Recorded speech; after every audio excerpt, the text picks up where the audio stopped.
오늘 저는 이 아침에 여러분들과 함께 범사에 감사하는 신앙이라는 제목으로 함께 은혜의 말씀을 나누고자 합니다. 자, 데살로니가서 5장 16절 18절 같이 한 목소리 읽습니다. 시작. 항상 기뻐하라, 쉬지 말고 기도하라, 범사에 감사하라. 이는 그리스도 예수 안에서 너희를 향하신 하나님의 뜻이니라. 아멘. 우리 신앙생활은 매일매일 순간순간을 감사하는 마음으로 살아야 되겠죠. 그렇지만 특별히 한 해 천동사를 잘 짓게 하시고 우리 영혼과 육신을 잘 살 수 있도록 지켜주신 하나님 앞에 감사하는 날을 택하여 특별한 감사 예배를 드리는 이 맥주감사절 예배는 아주 중요한 시간입니다. 그래서 많은 교회가 맥주절을 지킵니다. 그런데 정녕 맥주절이 무엇인지를 모른다는 거예요. 목회자들조차도 맥주절이 무엇인지를 몰라요. 왜 맥주절을 지켜야 하는지, 맥주절이 왜 필요한지를 몰라요. 지금의 60대가 자라던 시절인 1960년대 70년대의 시골은 6월이 참 바빴어요. 남도 6월은 보리와 밀을 베고 표를 심는 모내기 하던 시기입니다. 6월 6일 어간이 되면 보리배기 가정 실습이라는 기간이 있어서 주의를 끼고 4일 정도를 쉬었어요. 그 무렵에 망종이라고 하는 절기가 드는데 이 절기가 지나면 보리가 너무 익어서 터져버려요. 우리나라 절기 중 이 망종은요 24절기 중 9번째 해당하는 절기로서 동지로부터 166일째 되는 날입니다. 이 태양의 환경이 75도에 이르는 때라고 그래요.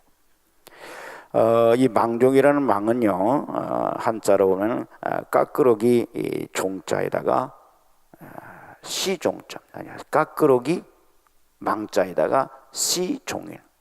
그래서 망종은 햇빛이 풍부한 이 소만과 그리고 그 1년 중 태양이 가장 높이 뜨는 날, 그러니까 낮과 밤의 길이가 같은 그 하지 사이에 들어있으면서 음력으로는 5월, 양력으로는 6월 초순무렵입니다. 이 망종이란 벼보리와 같이 낫껍질이 붙은 이 깔끄러운 수염이 있는 곡식의 종자를 뿌리할 적당한 시기라는 뜻입니다. 이 시기에 모내기와 보리배기에 아주 알맞은 때라고 해요. 보리는 익어서 먹게 되고 변모는 자라서 심게 되니 망종이요, 햇보리를 먹게 될 수 있다는 망종이라는 말도 있습니다. 모나기와 보리배기가 겹치는 이 무렵에 이모작을 맞이하는 남쪽일수록 더욱 바쁘죠. 그래서 이때는 발등에 오줌 싼다라고 할 정도로 아주 바쁜 그런 농사철입니다. 자, 이렇게 보리 타작을 마치면 그때부터는 보리밥이라도 배불리게 먹을 수 있어요. 그리고 모내기를 합니다. 6월 25일 기점으로 모내기가 절정으로 넘어가는 시기에 또 주의를 끼고 이 4일 정도 모내기 가정 실습을 하죠.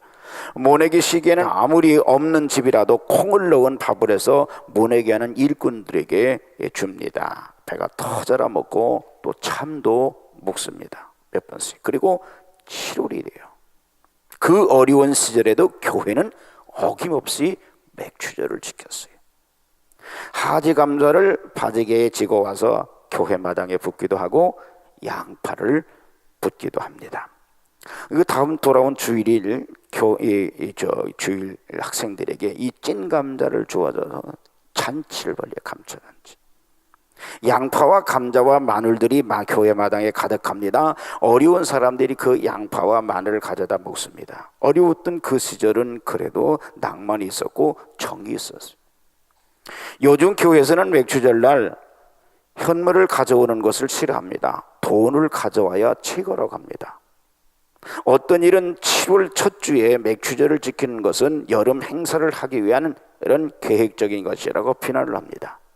맥주절이 무엇인지도 모르는 사람들이 교인들이 돈을 갈취하기 위해서 맥주를 지킨다고 그렇게 비난을 퍼붓습니다. 심지어는 목사들까지도요 아주 그냥 비판적입니다. 그러니 그 목사들의 비판을 듣는 믿음 없는 교인들이 얼마나 좋아하겠습니까? 맥주절은 구약시대의 절기인데 뻔뻔스럽게 왜 신약시대에도 지내고 성령시대인 지금 지켜야 하느냐고 그렇게 비난을 해요. 근데 그 비난에 대한 적절한 언급이 없다니까. 뭐라도 변명해야 되는 변명이 없어요. 큰 교단은 큰 교단대로, 지교회는 지교회대로 그냥 그렇게 그냥 넘어가 버려. 그러니 일반 교인 중에도 맥주절 무용론을 주장하는 사람들이 나옵니다. 그래서 맥주 감사를 지키자 그러면 제일 먼저 생각나는 게 아이고 내 수중에 있는 돈이 털리나 보다, 이렇게 생각합니다. 맥주절의 진정한 의미를 모르니 이단으로 찍힌 교단들이 교묘하게 칠칠절을 아주 대단한 것처럼 꾸며서 전도용으로 사용합니다. 칠칠절을 이용해서 기존 교회 다니는 성도들을 낚아채요. 왜? 이런 부정적인 생각하는 사람들을. 그럼에도 많은 성도들이 초실절, 칠칠절, 맥주절, 오순절에 대해 정확하게 알지 못한다는 거예요. 목회자들조차도 초실절, 칠칠절, 맥주절, 오순절에 대해서 잘 모르는 이런 상황이 되다 보니까 많은 교인들이 이단이라고 불리는 그들의 밥이 되고 있단 말이에요. 그 중심에 꼴 같지 않은 목회자들이 있고 잘난 척하는 성도들이 있다는 거죠. 자, 그러면 초실절은 무엇일까? 초실절은 이스라엘 백성이 하나님의 은혜로 광야 생활을 마무리하고 가나안에 들어가서 자리를 잡고 해마다 보리 추수를 시작하는 시점입니다. 초실절에 대제사장이 밀이나 그 보리의 모가지를 한 금 움켜 따가지고 흔들어 요제로 하나님께 드리는 거예요. 이것이 맥주절의 시작입니다. 이 절기는 이스라엘 백성이 애굽 땅에서 무교병 절기를 지킨 다음 유월절을 지나고 3일째 되는 날이에요. 유월절은 어린 양을 잡아서 그 피를 문설주에 바른 날입니다. 사망을 이긴 이스라엘 백성들이 유월절을 지난 3일 후에 출애굽하잖아요. 그 출애굽한 그날이 바로 초실절인 거예요. 이스라엘 백성이 애굽의 압제에서 해방된 날이에요. 하나님의 선물로 다시 태어난 날이에요. 맥주절기는 77이 49, 49일간을 펼쳐집니다. 그래서 77절이라고 합니다. 그 첫날이 초실절이고 맥주절이 시작인 겁니다. 77이 49일, 이 49일간을 맥주절기라고 부르는데 예수님은 6월절 어린 양이 되시죠. 그리고 3일 만에 부활하십니다. 이 부활의 날이 바로 초실절입니다. 이스라엘 백성이 애굽에서 나온 날이죠. 거꾸로 말하면 초실절은 예수님의 부활을 예표하는 날이니까. 이스라엘과 고대 근동의 추수법은 알곡의 그 모가지만 따서 창고에 드리는 거예요. 머리를 상징하는 이 모가지를 따서 담는 것은 영적인 의미에서 하나님의 백성들을 추수해서 천국에 드린다는 말입니다. 하나님 나라는 영원한 나라예요. 신앙으로 믿는 신자만 가는 나라죠. 영적으로 죽지 않는 사람만이 가는 나라입니다. 그걸 고백하는 게 구약까지는 짐승을 잡아서 죄를 사했지만 예수님 이후에는 예수 믿으면 가는 거예요. 예수님이 죽음을 이기셨기 때문에 그 부활의 첫 열매가 예수님입니다. 그 열매를 예표하는 것이 초실절입니다. 주님이 부활의 첫 열매가 되신 것을 나타낸 거죠. 초실절 이후부터 오순절 50번째 오순절 사이에 보리를 추수하는 절기가 77절이라고 해서 7주라고 해서 7번 곱하다 해서 그래서 맥주절기란 거죠. 추수는 영적으로 세상의 마지막이나 끝을 나타냅니다. 신약의 오순절 사건은 세상의 끝자락에서 일어나는 사건이에요. 새로운 세상이 펼쳐지는 은혜의 시대, 성령 시대를 말하는 거죠. 민수기 28장 26절에 보면은 이렇게 말씀 같이 읽을까요? 시작.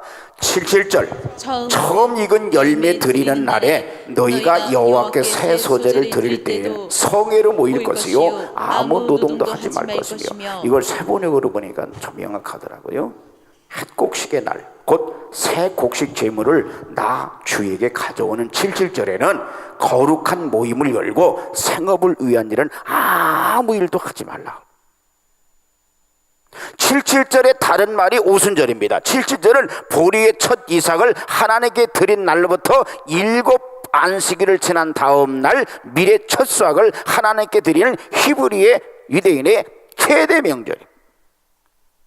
초실절은 출애굽을 의미한다면 77절은 곡식을 통해서 먹고 사는 문제를 의미합니다. 이 먹고 사는 육신적인 문제는 인간이 영원히 져야 할 숙제야. 그렇기 때문에 미래 첫 수확을 하나님께 드리는 것이 그렇게 중요했던 거죠. 유교병의 소제와 그리고 속제제, 화목제를 드렸어요. 표면적으로는 풍부한 수확에 대한 감사자의 성격이 강합니다. 실제로는 출애굽하고 난 다음 50일째 되는 날 시내산에서 하나님이 주신 율법을 받은 날을 기념하면서 지켰던 거죠. 이스라엘 백성들에게 최대의 명절이고 최고의 절기.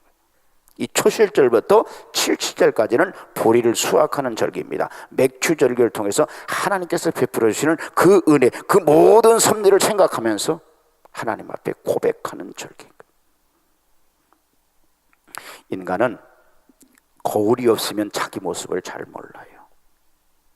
전쟁이 자주 생기면 결혼 연령이 낮아지고 빨라집니다. 결혼 연령이 낮아지는 것은 아이들을 많이 낳는다는 거죠. 태평성대가 이루어지고 전쟁의 기미가 사라지면 결혼 시기가 늦어지고 자식을 적게 낳으려고 합니다.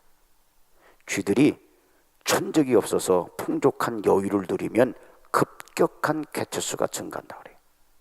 쥐들은 자기 조직의 개체수를 조정하기 위해서 집단적으로 죽음을 감행합니다. 마치 인간도 쥐와 같은 군서의 그 습성이 있어서 인구가 급격하게 늘어나는 것을 막으려 합니다. 하나님은 이스라엘 백성들이 먹고 살기 좋아진 가나안에서 과거의 힘든 광야 생활을 생각하도록 하기 위해서 7.7절을 정해서 지키게 한 거죠. 자신들이 얼마나 행복한 백성적인지를 알고 매일매일 감사하며 살도록 하는 것이 7.7절입니다. 십자가에 달리신 그리스도의 부활로 인해서 하나님 나라를 온전히 가진 사람들이 하나님을 향하여 감사의 고백을 하는 절기가 바로 맥추절인 거죠. 맥추절은 감사의 절기입니다. 기쁨의 절기입니다. 즐거움의 절기예요. 그 은혜의 감격을 고백하는 거예요. 하나님을 그래서 찬양하고 영광을 돌리는 절기가 맥추감사절이에요. 좀 이해가 되셨나요? 그래도 무용론을 주장할 거예요. 구약의 산물이라고?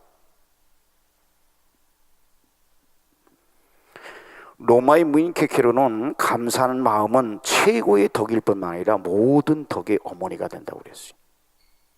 또 조세보드 크루치라는 사람은 행복은 바로 감사하는 마음에 있다라고 그랬어요. 섹스피어는 어느 누구에게도 감사할 줄 모르는 아이를 가진 것은 뱀의 이빨과 같이 무서운 것이다 그랬어요. 여러분, 우리가 망하지 않고 이 나라가 망하지 않으려면 과거 어려웠던 때를 기억하고 감사를 잃어버리지 않아야 돼요. 감사를 잃어버리면은 끝장나는 거예요. 감사가 이와 같이 그리 중요합니다. 자, 감사와 결부시켜 생각하면 사람은 셋으로 구분할 수가 있어요. 첫째는 배은망덕한 사람입니다. 선을 악으로 갚는 사람을 말하는 거예요. 예를 들면 자기 스승을 팔아먹은 가룟 유다와 같은 사람입니다. 목회를 하다 보면 안타까운 것은요, 많은 사람들이 은혜를 제대로 알지 못한다는 거예요. 은혜를 은혜로 아는 자가 복된데 배은망덕한 자들이 의외로 많습니다. 목사님, 저는 약속한 거 지킵니다. 말을 하지나 말지. 제발 말 앞서가지 마라. 끝까지 가보지도 않으면서요. 둘째로 얕은 감사를 하는 사람. 좋은 일에만 감사하는 사람이요, 조금 굳은 일이 생기면 불평 원망하는 종류의 사람입니다. 이런 사람의 마음도요, 복된 심령이 아니에요. 이러한 감사는 하나님께 온전하지 못한 겁니다. 얄팍한 감사는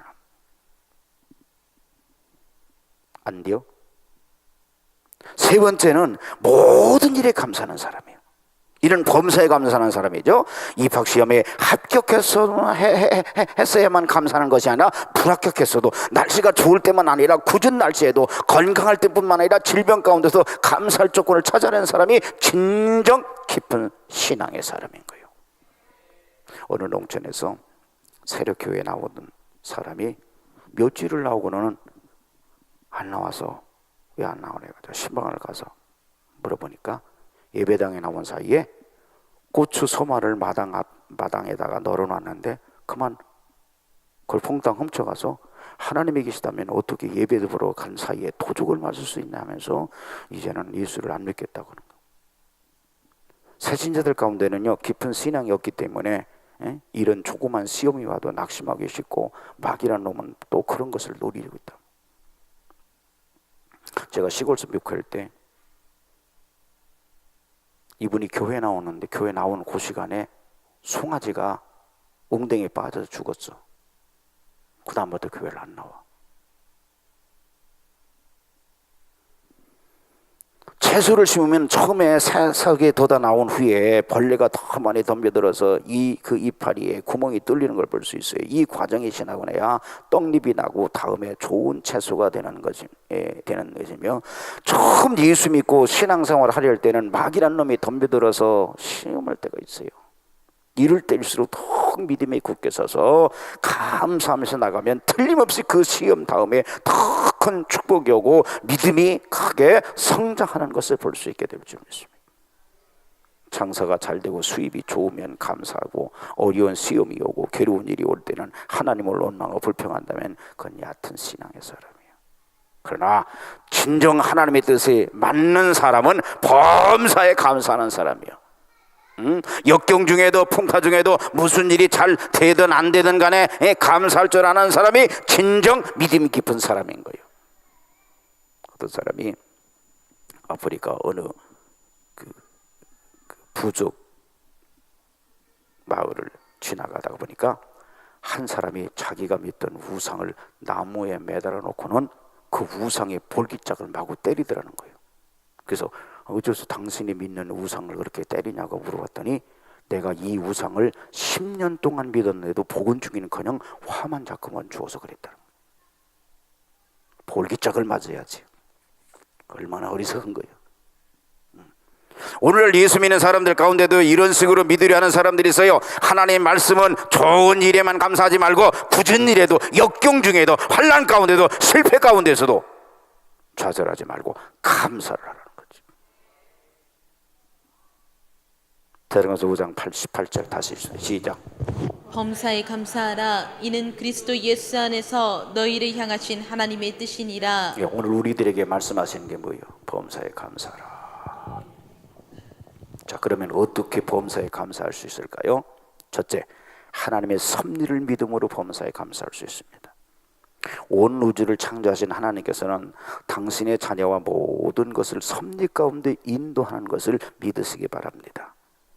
예수님께서 있죠, 참새 2마리가 한 아사리원에 팔리는 것도, 땅에 떨어지는 것도 하나님의 허락이 없이는 안 된다고 그랬잖아. 로마서 8장 28절에 뭐라고 했어요? 시작. 우리가 알거니와 하나님을 사랑하는 자 곧 그 뜻대로 부르심을 입은 자들에게는 모든 것을 협력하여 선을 이루라고 그랬죠. 하나님을 사랑하는 자, 그 뜻대로 부르심을 입은 자들에게는 모든 것이 협력해서 유익하게 되고 선하게 이루어지신다는 말씀. 여러분 한번 모세를 보세요. 모세가 나일강에 갖다 버리잖아요. 또 마침내 공주가 목욕하라고. 이것도 우연이 아니죠. 광해 40년 고생한 것도 나중에 이스라엘 백성들 인도해서 광해를 지날 때 필요한 일이었고, 바로의 궁중에서 40년 지낸 것도 이스라엘 지도자로서 정치적인 훈련을 받는 기회가 되었던 걸 볼 수가 있어요. 그런 거로 모세 자신은 몰랐지만 하나님은 그 배후에 다 섭리하고 인도하셨다는 것을 알 수가 있어요. 여러분들께서도 지금까지 지내온 인생 경로를 가만히 생각해 보시면 분명히 하나님의 섭리와 뜻이 배후에 계시다는 걸. 제가 몸이 아픈데 왜 군대를 가는 곳에 보내가지고 나를 그렇게 33년 12일 나보고 군대 가라고 해봐 다시는 안 갈 거예요. 살아도 안 갈 거예요. 근데 왜 그런 어려운 고난 속에 나를 몰아넣었을까? 지금 와서 생각해 보니 은혜로다. 하나님이 홀로 서는 훈련, 주님과 교제할 수 있는 훈련, 하나님이 지도자로 나를 쓰시려고 하나님 그런 훈련을 하셨더라. 다 지나고 나면 은혜예요, 은혜. 오늘날 이러한 자리까지 앉게 된 것도 우리 마음대로 된 것이 아니라 반드시 하나님의 배후의 섭리가 지배하고 있다는 걸 알아야 돼요.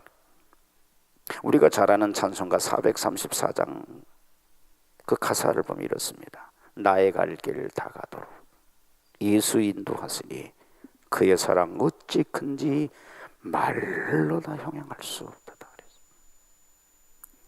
하나님을 사랑하고 곧 그 뜻대로 부르심을 입은 자들에게는 모든 것에 협력하여 서로를 인도하라고 하는 사실을 깨닫고 범사에 감사하는 여러분들 다 되기를 주님의 이름으로 축복합니다. 어떤 시련과 고난 앞에 우리는 좌절하고 절망할 일이 아니라 왜 이 시련과 고난을 겪게 하는가? 하나님은 절대 택한 백성들을 고통 가운데 몰아넣으신 분이 아니라는 거예요. 거기는 하나님의 섭리하심이. 그래서 우리는 범사에 감사해야 돼요. 둘째로 하나님은 좋으신 분임을 믿음으로 감사에 감사할 수 있습니다. 하나님은 참 좋으신 분이에요. 그런데 여러분들은 하나님을 무서운 하나님으로 잘못될 때 잘못할 때 그냥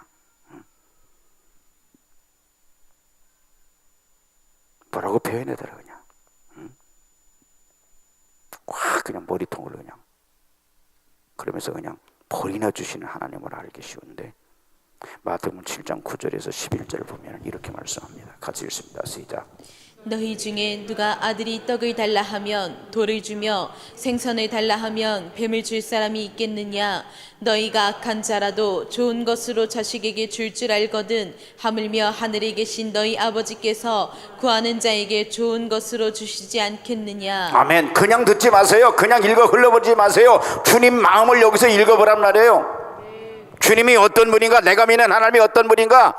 잘못하면 그냥 몽댕이 들면서 그냥 확 그냥 그게 그런 하나님이 아니라는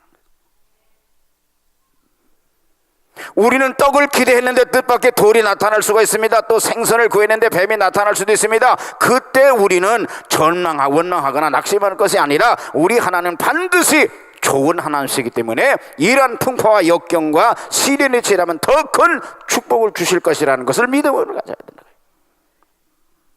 악한 사람도 자식에게 어떻게 하든지 좋게 해주려고 하는데 하물며 우리 좋으신 하나님이야 좋게 해주시지 않겠느냐는 거죠. 우리 하나님은 모든 것을 더 좋게 해주신다는 것을 믿음을 가져야 역경 중에도 실패해서도 좌절하지 않게 되고 감사할 수 있게 되는 거죠. 오늘 원호 목사님은 근래에 와서 유교 사변이 일하는 데 대해서 어찌 감사한지 모른다고 그러셨어요. 왜요? 6.25 동란으로 참담한 역경이 있었지만 6.25 사변으로라는 쓰라릴 예방조서를 통해서 공산당의 맛을 맛보았기 때문에 월남이나 크메르 같이 공산화되는 비극을 맛보지 않고 오늘날까지 우리나라가 안전하게 살 수 있었기 때문이라고 말합니다. 그러므로 우리가 신앙생활을 해나갈 때 개인적으로나 가정적으로나 혹은 국가적으로 교회적으로 볼 때 무슨 일이 잘 안 되는 것 같고 풍파가 오는 것 같아도 먼 미래를 내다볼 때 반드시 더 좋게 해주시려는 하나님의 뜻인 것을 믿는 여러분들 다 되기를 주님의 이름으로 축복합니다. 여러분들에게 돈 많고 건강하고 무슨 일이 잘 돼서 지위 높은 자리에서 남부럽게 잘 살았다면 예수 안 믿을 사람이 대부분일 겁니다. 또 조금 불질이 있다고 하면 이게 교만해져 가지고 자기 외에는 없는 줄 알고 깝죽거리잖아요. 뭘 봤잖아. 근데 질병이나 실패나 고통이나 고독이나 말할 수 없는 어려움을 통해서 하나님 앞에 찾아 나오도록 그래서 예수 믿고 보니까 놀라운 은혜를 받게 됐다는 거예요. 시편 기자는 119편 7절에서 이렇게 말씀하죠. 시작. 고난당하는 것이 내게 유익이라 이로 인하여 내가 주의 일을 배우게 되었나이다. 아멘. 여러분 그 시골에서 저도 퀴즈를 해봤는데 그 알곡을 퀴즈를 하면 할수록 바짝바짝 안으로 들어오잖아. 그래서 알곡을 모아서 곡간에 들이고 쭉저기는 긁어 모아다가 불에 태웁니다. 알곡된 신자는 풍파가 오고 시련이 오고 어려움이 실패가 오고 어려움이 와도 더 주님께로 가까이 오지만 알곡되지 못한 신자는 나가 떨어져 버려. 에이. 그래서 영원한 지옥벌에 떨어지는 겁니다. 여러분, 우리 하나님은 더 좋게 해주시는 것을 믿고 역경 중에도 실패 중에도 고난 중에도 어려운 가운데도 좌절하지 마시고 감사할 수 있는 여러분들 다 되시기를 주님의 이름으로 축복합니다. 셋째로, 전화위복의 하나님을 믿음으로 범사에 감사할 수 있습니다. 우리 하나님은 우리가 잘못해서 재난과 불행이 오고 역경이 와도 하나님을 계속 믿고 사랑하는 자들의 결국 그 재난과 화가 변해서 복이 되게 해주신다는 걸 믿으시기 바랍니다. 그러나 우리가 잘못해서 실패한 것도 하나님이 시켰다고 생각해서 하나님께 책임을 돌리면 안 돼요. 여러분 요셉의 생애를 보세요. 요셉은 아버지의 총애를 받았지만 형들의 시기를 받아서 애굽으로 팔려가서 보디발의 집에 가서 종살이를 하잖아. 많은 고생을 합니다. 이게 청년기가 되니까 좀 그 집안에 있던 안 주인 되는 이 보디발의 아내가 미인기로서 유혹해 왔대요. 그 유혹을 물리쳐. 근데 물리쳤는데 도리어 요셉이 자기를 겁탈했다고 해서 그것 때문에 2년 동안 억울하게 auf살이를 하잖아. 그러나 마침내 바로 왕의 희한한 꿈을 해몽해서 애굽의 총리 되시는 걸 알수 있어요. 총리 되신. 인간의 죄악으로 요셉이 그런 고난과 고통을 당했지만은 결국은 그 화가 변해서 복이 되어 애굽의 총리 대신이 되고 자기 및 가족과 온 민족을 기근에서 구출하는 위대한 인물로 당당히 쓰는 걸 볼 수가 있잖아. 그래서 창세기 50장 20절에 이렇게 말씀합니다. 읽습니다. 시작. 당신들은 나를 해하려고 하였으나 하나님은 그것을 서로로 바꾸사 오늘과 같이 만민의 생명을 구원하려 하셨나니. 네. 원망하지 않았잖아. 그렇죠? 얼마나 마음에 괴로웠을 것 같아요. 자기 형들한테 팔렸으니. 17살 때.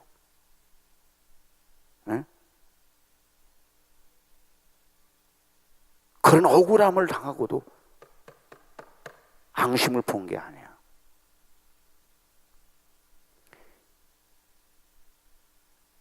하나님의 섭리가 있었다고. 아멘. 전하의 의복이 기회로 그러나았어. 이게 믿음을 가진 사람들의 모습이요. 교회 갔더니 그럴 수가 있느냐? 그럴 수 있다. 세상에는 더 악한 사람이 있잖아. 뭐 교회 오면 다 선한 사람 바뀌는 줄 알아? 여러분, 목사도 믿으면 안 돼요. 하나님만 믿으세요.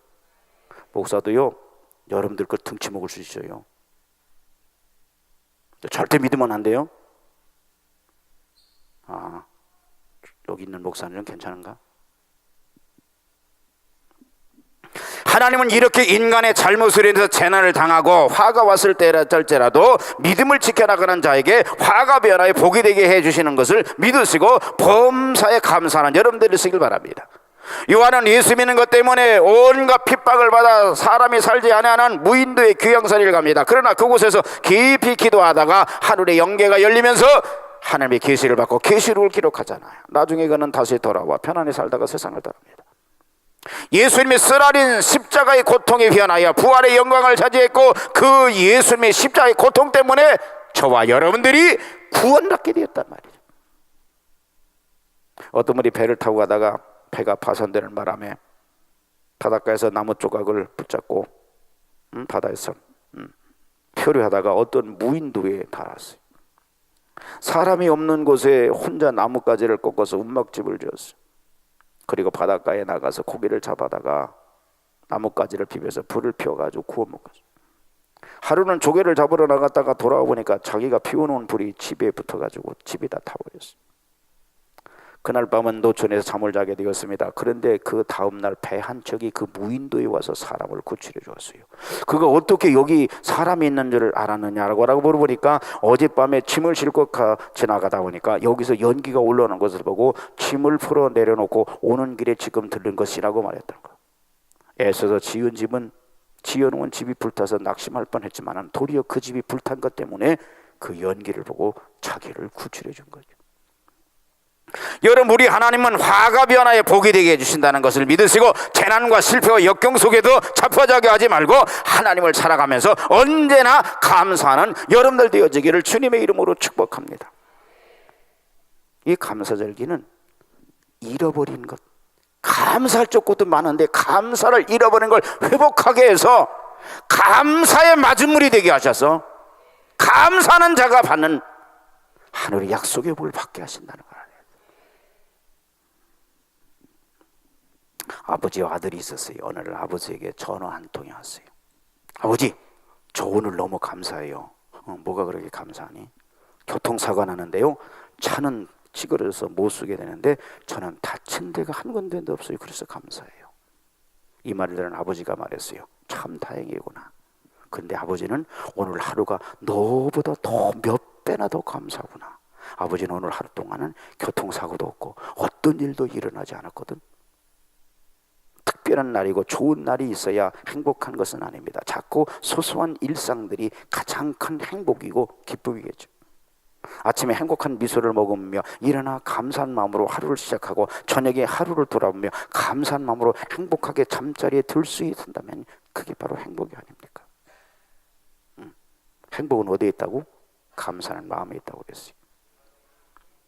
오프라 윈프리는 이런 말을 했어요. 당신이 가진 것에 감사하세요. 그럼 결국 더 많이 갖게 될 것입니다. 만약 당신이 갖지 않은 것에 집중한다면 절대로 충분히 갖지는 못할 겁니다.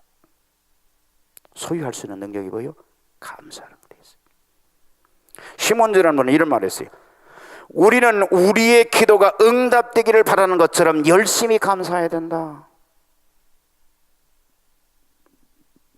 여러분, 이것이 얼마나 중요한지 오늘 주님이 말하고 옵니까? 범사에 감사라. 이는 그리스도 예수 안에서 너희를 향하신 하나님의 뜻이니라 그랬어요. 좋은 일에만 감사하지 말고 굳은 일에도, 역경 중에도, 실패 중에도 감사할 조건이 없는 것 같아도 찾아서 감사하는, 범사에 감사하는 길은 신앙의 성도들이 갖는 마음입니다.